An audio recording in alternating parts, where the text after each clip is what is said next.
Alif. Waalaikumsalam Ibu Lesti. Iya, apa kabar hari ini?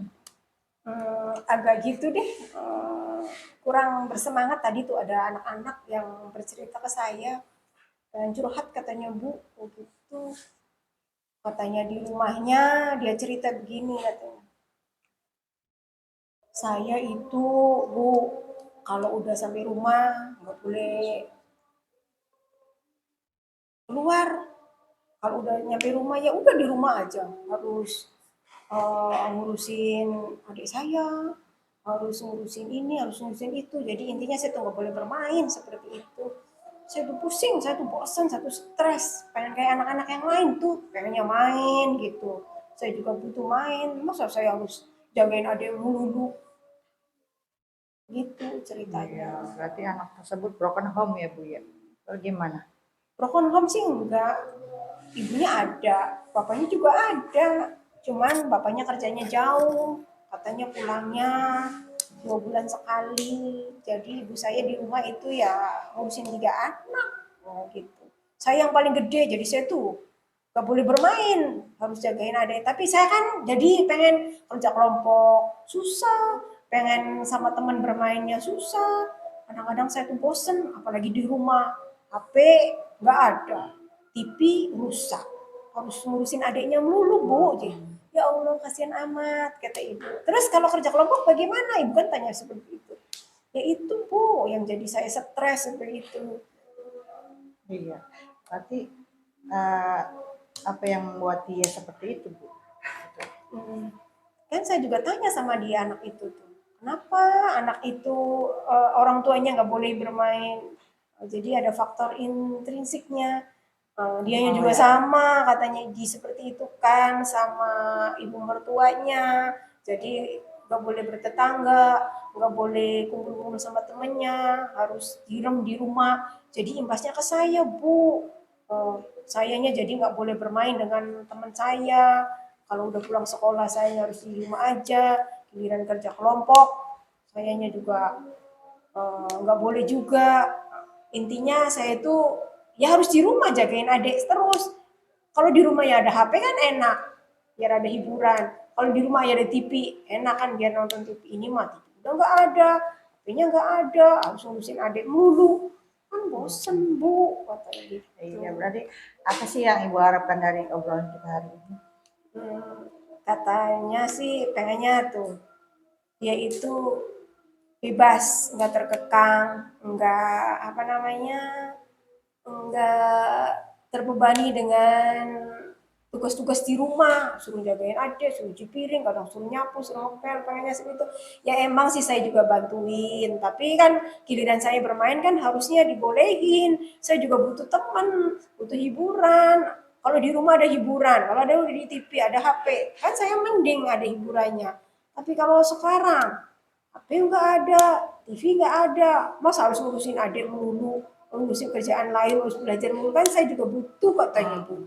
Pengennya refreshing, pengen kayak temen tuh yang lain seneng kayaknya kumpul-kumpul seperti itu. Ya, berarti ada faktor dari keluarga juga ya Bu Iya, ya? mungkin orang tuanya terlalu mengekang. Jadi intinya dia itu apa namanya ya nggak boleh bermain lah, nggak boleh bermain sama sekali. Jagain adiknya aja ya gitu ya. Jagain adiknya melulu. Saya juga merasa kasihan sih sama dia. Jadi intinya tuh harus pengennya sih bantu dia apa namanya konsultasi sama orang tuanya agar anak tersebut juga tidak terbebani dengan pekerjaan rumahnya, biar bisa itu kan pikirannya dia nggak bikin stres, nggak bikin bosen, biar nilainya juga bagus, tugas kelompoknya juga baik.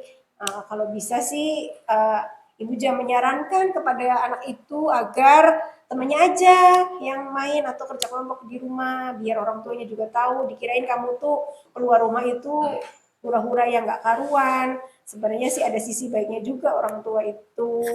Cuman kadang anak remaja seperti itu kan butuh perhatian, butuh perhatian dari orang tua. Jadi permintaan orang tua tuh harusnya memberi keleluasaan seperti itu. Apa sih kiat-kiat yang Ibu lakukan? Ya, kayaknya saya sih ngasih nasihat kepada anak itu supaya segala nasihat orang tua, mungkin ini ada baiknya juga buat diri kamu, biar kamu juga nggak apa namanya, nggak jadi anak yang nakal, nggak anak brutal, biar jadi anak yang baik, bisa membantu orang tua, menghargai orang tua, membantu orang tua, dan juga ada apa namanya, tidak membebankan eh, orang tua juga, biar membantu lah, intinya membantu sisi baiknya. Cuman di sisi kamu itu butuh apa namanya, butuh hiburan dengan teman-teman, pengen keluar. Nah, kalau itu sih mungkin teman kamu aja yang suruh main ke rumah agar apa namanya, ada hiburan untuk curhat. Nanti juga ibu pengennya ngobrol sama orang tua kamu supaya orang tua juga dikasih pengertian seperti itu, agar anaknya juga dikasih keleluasaan untuk berkumpul sama Iya. temennya. Berarti selama ini belum ngobrol sama orang tuanya juga Iya, ya, Bu ya? belum ada tindakan ke situ, cuman hanya sama anaknya. Mudah-mudahan kedepannya saya juga pengen ya panggil orang tua atau sayanya tertuju ke orang tuanya seperti itu. Ya selain rencana tadi kan ngobrol dengan anaknya juga, dengan orang tuanya juga. Ya selain itu apalagi yang Ibu akan lakukan? Yang kepengennya sih mempertemukanlah antara orang tua sama anaknya. Kepengenannya anak itu seperti apa.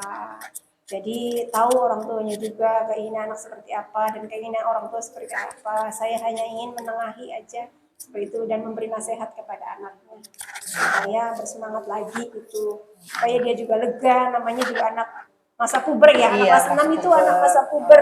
Pengennya itu diperhatikan, selalu sensitif seperti itu. Main juga dengan temannya, yang paling penting mah main dengan temannya. Seumuran seperti itu, jadi jangan terlalu tertekan di rumahnya. Berarti mah intinya komunikasi ya Bu Komunikasi, ya. komunikasi Dengan seperti orang itu. tuanya. Oke, semoga yang tadi udah menemukan ya Bu solusinya ya, ketemu dengan anak, dengan orang tuanya ya, komunikasi yang paling penting itu ya intinya. Ya semoga tadi Ibu Alif sudah menemukan solusinya, semoga bisa anaknya tadi bisa semangat lagi ya Bu ya. Semangat, semangat. Mudah-mudahan lah kedepannya dia bersemangat, tidak bosen, tidak stres, tidak cemberut aja. Karena saya tahu dia itu kok kenapa cemberut aja, makanya dia berani cerita sama gurunya. Ini. Oh, jadi saya tuh paham. Oh, ini tuh ada masalah seperti ini. Makanya saya tanya kenapa. Oh, jadi solusinya seperti ini. Jadi saya harus mendekati ke dia, lebih banyak memberi nasihat seperti itu. Ya, terima kasih juga Bu Alif sudah memberikan pembelajaran bagi saya juga ya Bu ya. Mungkin nanti suatu saat saya menemukan masalah seperti Ibu tadi, ya tadi solusinya sudah ada. Oh iya Bu nih waktunya sudah mau masuk nih Bu.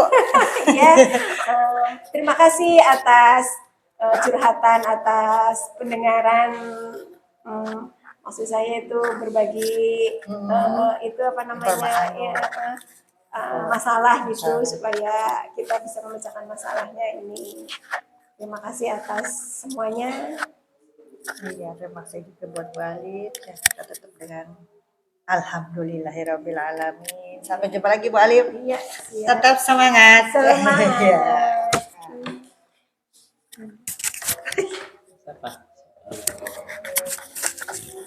Baik, terima kasih. Tadi berdasarkan praktek coaching yang dilakukan oleh Ibu Alif dan Ibu Lesti, di mana Ibu Alif sebagai coach, Ibu Lesti sebagai coach. Tadi untuk ceritanya sudah terwakili, ya. Sebagian besar sudah terwakili semua dari mulai tujuan, identifikasi masalah, rencana aksi dan tanggung jawab sudah terwakili di percakapan dalam coaching tadi.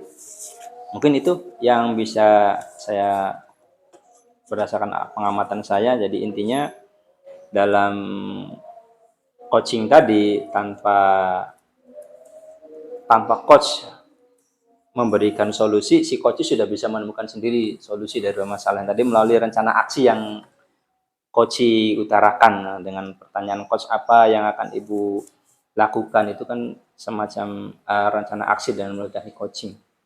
Terima kasih untuk Ibu Alif, Ibu Lesti, alur ceritanya sudah dapat tinggal nanti kita kembangkan lagi untuk penyempurnaan dalam alur ceritanya. Terima kasih. Barangkali ada tambahan dari rekan saya, Pak Nurul, silakan. Ya, terima kasih Pak Rahman.